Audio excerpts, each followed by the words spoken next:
There's a school in Plano, Texas. It's a high school that has decided that National Honor Society ribbons, sashes, each National Honor Society does it a little bit differently, but they're quite obvious, that National Honor Society award sashes cannot be worn to graduation.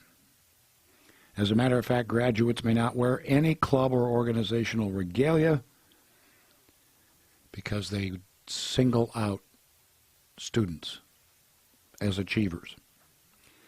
Joining us to talk about this developing development, if there is such a thing, is a guy that is with an organization that rewards excellence. As a matter of fact, they insist on excellence.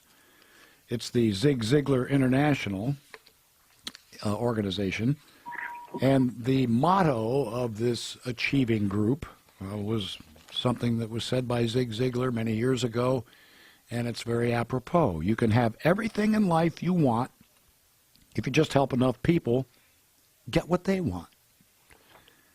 The CEO of Zig Ziglar International is Michael Ray Newman. He joins us now. Michael, thanks for being with us. Well, I appreciate you having me. This idea that everybody gets a trophy, that we don't play dodgeball because somebody might win. We stop keeping score at baseball games, and that achievers in an academic environment cannot be recognized for fear of upsetting somebody who probably frittered away their high school career is aggravating at best, is it not? Oh, to say the least, brother. Let me tell you something. I am from Texas, and that's a big story here right now. I was speaking to my wife on it this morning. My 9-year-old daughter, at her school, they have these benchmark testing, and they were recognizing the kids that did exemplary on it. They gave them those kudos in front of the whole school. Parents started complaining last year, so they stopped giving that. Wait a minute. What were the parents complaining about? They were complaining because my kid didn't get recognized because they didn't do a good job, so the other kids shouldn't get recognized. Okay, now, in my day, when I went to school, that parent would have been laughed out of the school. They would have probably been nice to them and said, you know, that's a very interesting observation. Go home. What's happened? I don't know, brother. I think it's a part of the millennials and the helicopter generation. It's exactly what it is, and we're starting to see it now. Forbes had an article about Fortune 500 companies were getting calls from parents because their millennial graduate did not get a good review. This is real things that are happening. You mean a parent of an employee who did not get a good review in the workplace called the company? We've got professors in colleges that I work with that are getting calls from parents because they felt like the paper that he turned in was of better quality work than he gave him credit for. Well, I don't know if you heard what's happening out in California. Do you know who Milo Yiannopoulos is?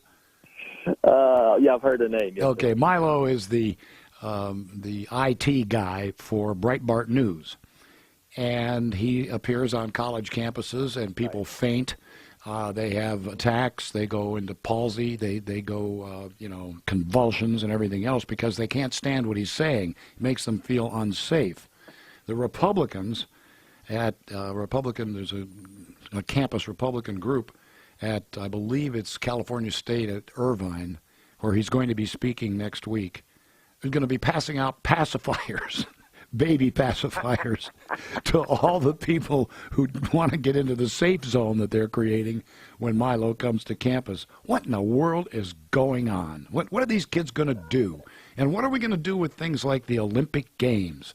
And in corporations, as you have pointed out, where achievement is, if it's done right, if you don't step on other people, and you don't have to, where achievement is rewarded by promotion, increase in pay, etc. Is all this going to come to a screeching halt in the greatest country in the world? That's how the greatest country was built, brother.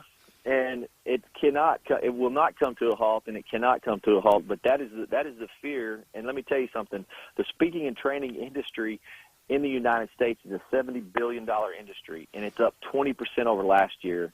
And we most of that 20% has been in leadership and generational communication with the millennials.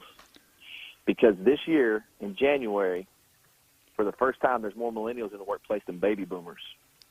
That's scary. And millennials, that is scary. In 2020, that 40% of the workplace is going to be millennials. So that's why what we're doing has been so valuable. And Mr. Ziglar's stuff is time tested and proven and more relevant today than ever. We're finding out because of what has happened to this new generation that everybody's okay and don't keep score kind of a deal. I first met. Go ahead. Oh no, go ahead. You go right ahead. I was just going to say I first met Mr. Ziglar, and I was very privileged to do that because of a boss that I had who had an interesting philosophy, and it worked very, very well for him. I hate to speak. I get a little choked up when I speak of him. He's no longer with us. And his feeling was, and he said, John, don't ever forget this. You can't ever be promoted until you've got somebody on your team who's better than you are, so that person can take your place. Powerful statement. Never forgot that. And then he gave us all tickets, and the whole office went to see Mr. Ziglar speak, and it was life-changing for some of us. Wow, that is. Yeah, and he did that every year. He did that every year. That's with awesome. Different speakers. But, it's just, you have thinkers like that, people who have that attitude, and then you've got these snowflakes who are, I find it very difficult to talk to them. I've tried to have a couple on for guests, and when I try to scope them out a little bit, I find out we wind up in yelling matches because that's all they really know how to do. That has happened a lot. Or they'll what we're seeing in the workplace, a millennial, if he's not treated right, they'll turn around and they'll quit, and they won't show up anymore. They want to have this entrepreneurial perception. They want a job where they can work anywhere, because we all know as entrepreneurs is not all what it's cut out to be. I mean, you're working all the time if you have your own business, but they want the perception of being able to work where they want, when they want, and instead of competing, they want to collaborate. And this is where the good news is that out of some of what we're seeing with the millennials, when they start collaborating, you're able to, unfortunately, teach them how to compete. And a few of them are taking hold, and we're starting to see, when we do immerse them in Mr. Ziglar's foundational teachings with real-world technology, that these guys, there is hope. That's what I'm trying to tell you. There is hope. We're seeing some positive results. Well, I'm glad to hear that. What's actually going on in Texas now? How are the parents at this high school reacting to this? Oh, that's really funny to hear that, because the parents in Texas, I'm Plano's just a little north of Dallas, and I'm just a little south of Dallas. And the parents that you're seeing on the radio, or hearing and seeing on the radios and TV now, are very upset about it. And they think you're not hearing from the parents that got this whole thing started, which is interesting to me. It's pretty conservative communities, but that's what you're seeing. You're seeing the parents that are up in arms saying that they should get to wear them, even if my son or daughter is not in a National Honor Society. So I'm wondering where these people are down here in Texas. They're not really wanting to show their face. Well, I wouldn't blame them. Understandable. Yeah, I wouldn't blame them not for that. Not in this environment. Well, the thing is, though, that as we watch what is happening in this country, and we look toward other countries that have gone this road, and I'm thinking Venezuela and others, people look, and for some reason, they don't see. And, I mean, there's the evidence. It's staring you right in the face, and they don't see it. A National Honor Society person is not just a good scholar. They are an exceptional scholar. You don't get into that. My girlfriend in high school was in it, and I wasn't. And every time she went to a meeting, I felt like an underachiever, let's put it that way, because I was. Right. I hear you.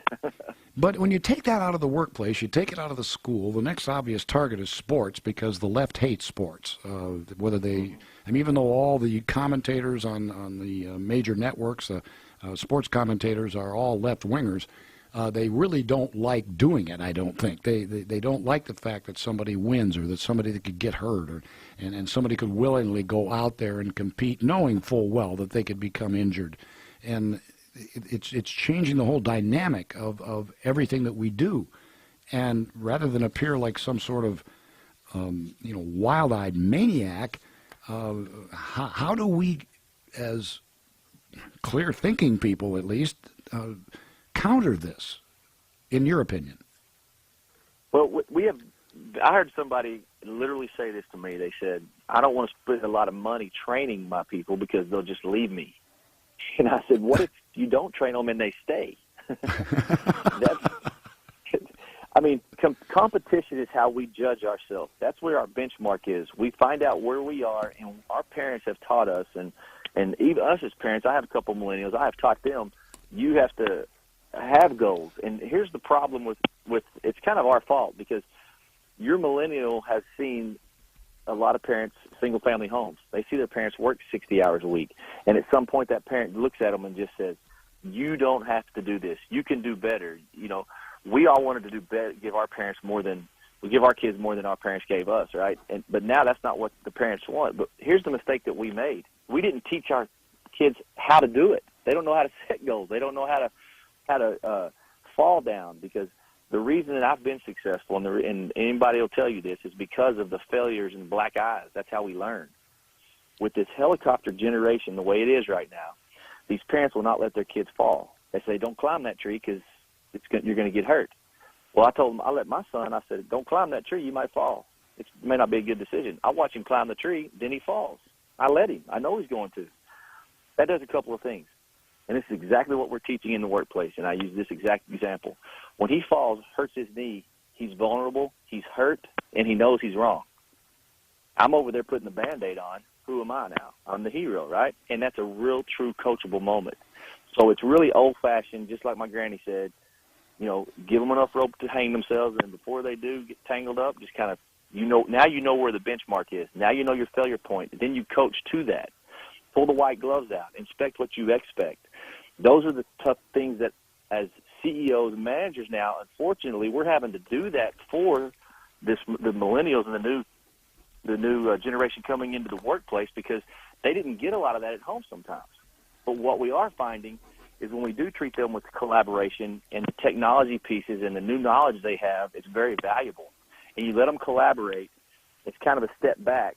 And if you're patient enough and inspect what you expect, we're seeing really good leaders, competitive, driven leaders come out of this. I've got two millennials, and here's what I tell people. You match my effort, you'll be successful. And I got two of them that actually work for me that, man, those guys get after it. Well, so there is hope, and it's exciting. I would venture to say that there probably aren't a whole lot of instances in your household where you say, do you want to stop that or do you want to do a timeout? I don't. No, sir. There isn't a lot of that. You and I both, there's none of that going on in either one of our houses. Michael, one quick thing. There is one positive that comes out of all this nonsense and silliness, and that's this. If enough people think the way these millennials are right now, it just makes it that much better for those of us who don't. God bless you, brother. That's exactly what I say. You just took the words out of my mouth. Yeah. My father-in-law came to me one time and said, Washer, glad I'm not raising kids today. It'd be tough. And I said, if that's the case, I'm glad that I have kids in this generation. If the bar is really lowered that much, my kids are going to be the leaders, difference makers, and challengers of tomorrow. Well said. You want to blow your horn in just a second for Zig Ziglar International? Yes, sir. Zig Ziglar International.com or ZZI.com. Go to it, give us a shout. Anything you need as far as leadership, goal setting, personal development. Mr. Ziglar's foundational skills are unsurpassed, and we provide people that actually have lived, failed, been successful, and had their hands and heads immersed in it. And the heart of Ziglar. You and I both know you can have everything in life you want if you'll just help enough other people get what they want. And that's for sure our mission statement. Amen, brother. I really appreciate you being on with us today.